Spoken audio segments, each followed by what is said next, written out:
श्री कृष्ण गोविंद हरे मुरारी, हे नाथ नारायण वासुदेवा।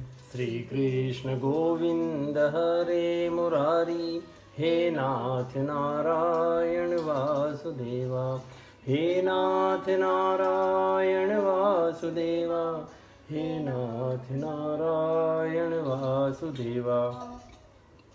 श्रीमद् भागवत पुराण दसम स्कंद पूर्वार्ध अथ पंचमोध्याय। गोकुल में भगवान का जन्म महोत्सव। श्री शुक उवाच नंदस्त्वात्मज उत्पन्ने जाताल्लादो महामना, आहूय विप्रान वेद ज्ञान स्नातः शुचिरलंकृतः। श्री सुखदेव जी कहते हैं, परीक्षित, नंद बाबा बड़े मनस्वी और उदार थे। पुत्र का जन्म होने पर तो उनका हृदय विलक्षण आनंद से भर गया। उन्होंने स्नान किया और पवित्र होकर सुंदर सुंदर वस्त्राभूषण धारण किए। फिर वेदज्ञ ब्राह्मणों को बुलवाकर स्वस्ति वाचन और अपने पुत्र का जातकर्म संस्कार करवाया। साथ ही देवता और पितरों की विधि पूर्वक पूजा भी करवाई। वाचयित्वा स्वस्तयनं जातकर्मात्मजस्य वै, कार्यामास विधिवत पितृदेवार्चनं तथा। धेनूनां नियुते प्रादाद विप्रेभ्य समलंकृते, तिलाद्रीन् सप्तरत्नौघशातकौम्भाम्बरावृतान्। कालेन स्नान शौचाभ्यां संस्कारेस्तपस्येज्यया, शुद्ध्यन्ति दाने सन्तुष्ट्या द्रव्याण्यात्मात्मविद्यया। सौमंगल्य गिरो विप्रा सूतमागधवन्दिनः, गायकाश्च जुगर्ने दुर्भेर्यो दुन्दुभयो मुहुः। व्रज समष्ट संसिक्त द्वाराजिरग्रहान्तरः, चित्रध्वज पताकास्त्रक चैलपल्लवतोरणे। गावो वृषा वत्सतरा हरिद्रा तैलरूषितः, विचित्रधातु बर्हस्त्रग्व वस्त्रकाञ्चन मालिनः। महार्हवस्त्राभरकञ्चुकोष्णीशभूषितः, गोपा समाययु राजननानोपायनपाणयः। गोपश्चाकर्णमुदिता यशोदाया सुतोद्भवम्, आत्मानं भूषया चक्रुर्वस्त्राकल्पाजनादिभिः। उन्होंने ब्राह्मणों को वस्त्रों और आभूषणों से सुसज्जित 2 लाख गौएं दान की। रत्नों और सुनहले वस्त्रों से ढके हुए तिल के 7 पहाड़ दान किए।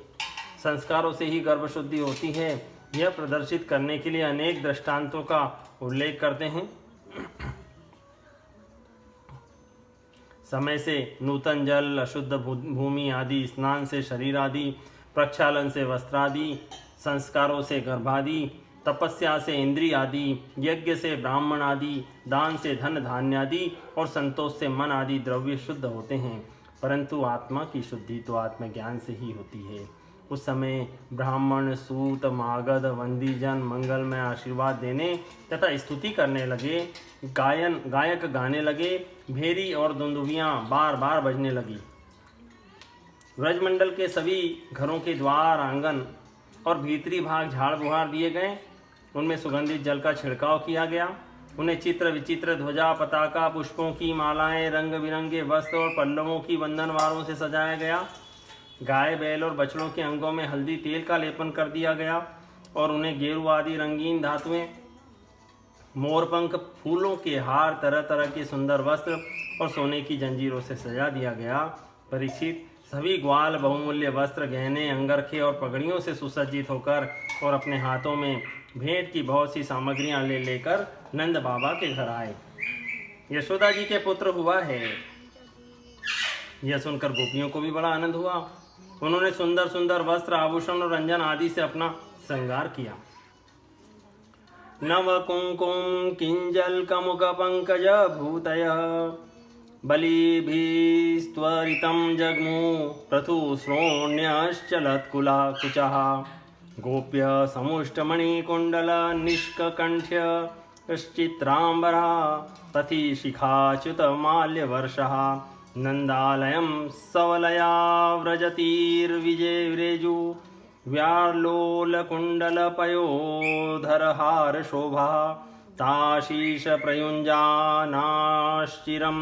पाहिति बालके हरिद्राचूर्ण तैलाध्वी सिंचन्त्यो जनमुज्जगुः अवाधन्त विचित्राणि वादित्राणि महोत्सवे कृष्णे विश्वेश्वरे नन्ते नन्दस्य व्रजमागते गोपा परस्परं दृष्टा नदीक्षीरधताम्बुभिः असिचन्तो विलिम्पन्तो नवनीतैश्च चिक्षिपुः नन्दो महामनास्तेभ्यो वासोऽलङ्कारगोधनं सूतमागधवन्दिभ्यो येन्ये विद्योपजीविनः तैस्ते कामेरदीनात्मा यथोचितमपूजयत विष्णुराराधनार्थाय स्वपुत्रस्योदयाय च। गोपियों के मुख कमल बड़े ही सुंदर जान पड़ते थे। उन पर लगी हुई कुमकुम ऐसी लगती थी मानो कमल की केसर हो। उनके नितंब बड़े बड़े थे। वे भेंट की सामग्री ले लेकर जल्दी जल्दी यशोदा जी के पास चली। उस समय उनके पयोधर हिल रहे थे। गोपियों के कानों में चमकती हुई मणियों के कुंडल झिलमिला रहे थे। गले में सोने के हार हैकलिया हुमेल जगमगा रहे थे। वे बड़े सुंदर सुंदर रंग बिरंगे वस्त्र पहने हुए थी। मार्ग में उनकी चोटियों में गुथे हुए फूल बरसते जा रहे थे। हाथों में जड़ाऊ कंगन अलग ही चमक रहे थे।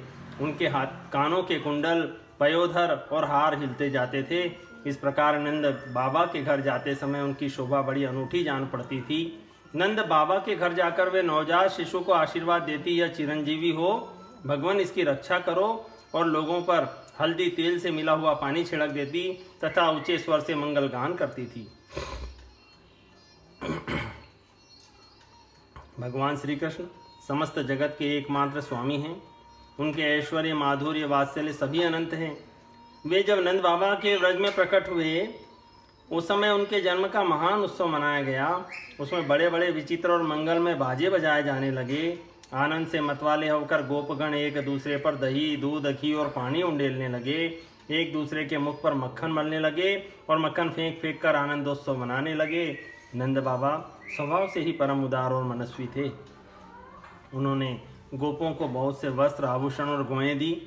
सूत, मागध, वंदी जनों, नृत्य, वाद्य आदि विद्याओं से अपना जीवन निर्वाह करने वालों तथा दूसरे गुणी जनों को भी नंद बाबा ने प्रसन्नता पूर्वक उनकी मुँह मांगी वस्तुएं देकर उनका यथोचित सत्कार किया। यह सब करने में उनका उद्देश्य यही था कि इन कर्मों से भगवान विष्णु प्रसन्न हो और मेरे इस नवजात शिशु का मंगल हो। रोहिणी च महाभागानंद गोपाभिनंदिता व्यचरद दिव्यवासस्त्र कंठाभरणभूषिता ततारभ्य नंदस्य व्रज सर्वसमृद्धिमान हरेर्निवासात्मगुणे रमा क्रीडमभुन् नृपः गोपान् गोकुलरक्षायां निरूप्य मथुरां गतः नन्दः कंसस्य वार्षिक्यं करं दातु कुरुद्वः वसुदेव उपसृत्य भ्रातरं नन्दमागतं ज्ञात्वा दत्तकरं राज्ञे ययो तदवमोचनं त्वं दृष्ट्वा सोत्थाय देहप्राणमिवागतं प्रीतप्रियतमं दोर्भ्यां सस्वजे प्रेमविह्वलः पूजितः सुखमासीनः पृष्टवानामयमादृतः प्रसक्तधी स्वात्मजयोरिदादमाह विशाम्पते दिष्टया भ्रातः प्रवयस इदानीं प्रजस्यते प्रजाशाया निवृत्तस्य प्रजायत समपद्यत दिष्टया संसारचक्रेऽस्मिन् वर्तमानः पुनर्भवः उपलब्धो भवान्नद्य दुर्लभं प्रियदर्शनं नैकत्र प्रियसंवासः सुरदा चित्रकर्मणाम् ओघेन व्यूहमानानां प्लवानां स्रोतसो यथा।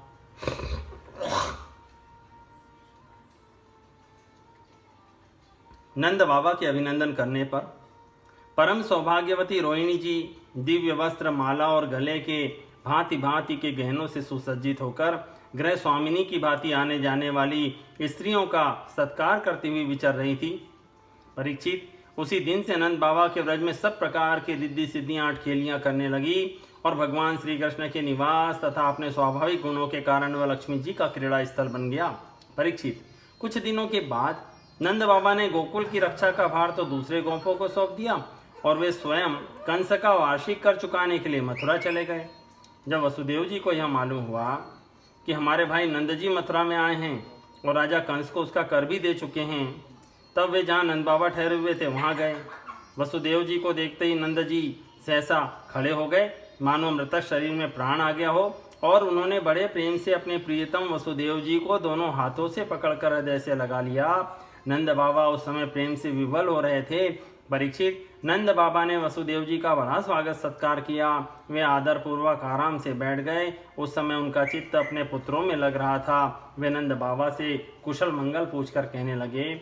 वसुदेव जी ने कहा, भाई, तुम्हारी अवस्था ढल चली थी और अब तक तुम्हें कोई संतान नहीं हुई थी, यहाँ तक कि अब तुम्हें संतान की कोई आशा भी न थी।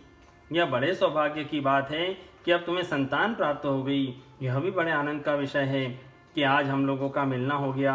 अपने प्रेमियों का मिलना भी बड़ा दुर्लभ है। इस संसार का चक्र ही ऐसा है। इसे तो एक प्रकार का पुनर्जन्म ही समझना चाहिए। जैसे नदी के प्रबल प्रवाह में बहते हुए बेड़े और तिनके सदा एक साथ नहीं रह सकते, वैसे ही सगे संबंधियों और प्रेमियों का भी एक स्थान पर रहना संभव नहीं है। यद्यपि वह सबको प्रिय लगता है, क्योंकि सबके प्रारब्ध कर्म अलग अलग होते हैं। कच्चित् पशव्यं निरुजं भूर्यम्बू तृणवीरुधं बृहद्वनं तदधुना यत्रासे त्वं सुहृदव्रतः भ्रातर्मम सुतः कञ्चिन्मात्रा स भवद्व्रजे तातं भवन्तं मन्वानो भवदभ्यामुपलालितः पुंसस्त्रीवर्गो विहितः सुहृदो अनुभावितः न तेषु क्लिश्यमानेषु त्रिवर्गोऽर्थाय कल्पते। आजकल तुम जिस महावन में अपने भाई बंधु और स्वजनों के साथ रहते हो, उसमें जल घास और लता पत्रादि तो भरे पूरे हैं ना। वह वन पशुओं के लिए अनुकूल और सब प्रकार के रोगों से बचा है। भाई, मेरा लड़का अपनी माँ रोहिणी के साथ तुम्हारे व्रज में रहता है। उसका लालन पालन तुम और यशोदा करते हो, इसलिए वह तो तुम्ही को अपना पिता माता मानता होगा। वह अच्छी तरह है ना। मनुष्य के लिए वे ही धर्म, अर्थ और काम शास्त्रविद हैं, जिनसे उसके स्वजनों को सुख मिले। जिनसे केवल अपने को ही सुख मिलता है किंतु अपने स्वजनों को दुख मिलता है, वे धर्म, अर्थ और काम हितकारी नहीं है। अहो ते देवकी पुत्रा कंसेन बहवो हता एकावशिष्टा वर्जा कन्या सापि दिवंगता नूनं ह्यदृष्टनिष्ठोऽयं दृष्टपरमो जनः मनस्तत्वं यो वेद न स मुह्यति। नंद बाबा ने कहा, भाई वसुदेव, कंस ने देवकी के गर्भ से उत्पन्न तुम्हारे कई पुत्र मार डाले। अंत में एक सबसे छोटी कन्या बच रही थी, वह भी स्वर्ग सिधार गई। इसमें संदेह नहीं कि प्राणियों का सुख दुख भाग्य पर ही अवलंबित है। भाग्य ही प्राणी का एकमात्र आश्रय है। जो जान लेता है कि जीवन के सुख दुख का कारण भाग्य ही है, वह उनके प्राप्त होने पर मोहित नहीं होता। वसुदेव उवाच करो वे वार्षिको दत्तो रागे दृष्टा वयं च वह नेह स्थेयं बहुतिथं सन्त्युत्पाताश गोकुले। वसुदेव जी ने कहा, भाई, तुमने राजा कंस को उसका सालाना कर चुका दिया। हम दोनों मिल भी चुके। अब तुम्हें यहाँ अधिक दिन तक नहीं ठहरना चाहिए, क्योंकि आजकल गोकुल में बड़े बड़े उत्पात हो रहे हैं। श्री शुकवाच इति नंदादयो गोपा प्रोक्तास्ते शौरिणा ययु अनोभिरणडुध्युक्ते स्तमनुज्ञाप्य गोकुलम। श्री सुखदेव जी कहते हैं, परीक्षित, जब वसुदेव जी ने इस प्रकार कहा, तब नंद आदि गोपों ने उनसे अनुमति ले बैलों से जुड़े हुए छकड़ों पर सवार होकर गोकुल की यात्रा की। इति श्रीमद्भागवते महापुराणे पारमहंस्यां संहितायां दशम स्कंदे पूर्वार्धे नंद वसुदेव संगमो नाम पंचमोऽध्याय।